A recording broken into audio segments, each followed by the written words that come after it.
ஈமானும் பொறாமையும் ஏக காலத்திலே ஒன்று சேர முடியாது என்று சொன்னார்கள்.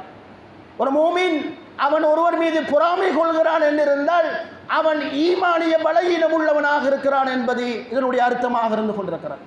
ரசூல் ஸல்லல்லாஹு அலைஹி வஸல்லம் அவர் இன்னொருத்திலே சொன்னார்கள், சலாதத்துன், 3 நபர்கள் லா யஸ்தஜீபுல்லாஹு துஆஹும், ஒரு பொழுதும் அல்லாஹ் தஆலா அவர்களுடைய துஆவை ஏற்றுக்கொள்ள மாட்டான். அவர்களிலே ஒருவர் மன் கான ஃபீ கல்பி கில்லுன் அவ் ஹஸதுன் லில் முஸ்லிமீன், யாருடைய உள்ளத்திலே முஸ்லிம்கள் பற்றிய பொறாமையும் வஞ்சகமும் இருக்கின்றதோ இவருடைய துஆவை அல்லாஹ் தஆலா ஏற்றுக்கொள்ள மாட்டான் என்று ரசூல் ஸல்லல்லாஹு அலைஹி வஸல்லம் அவர்கள் சொன்னார். இந்த பொறாமை என்கின்ற இந்த பண்பு ஈமானிய பலவீனத்தினுடைய வெளிப்பாடு. அது உளப்பலவீனம் என்று நாங்கள் பேசிக்கொண்டாலும் அது ஈமானிய பலவீனம்.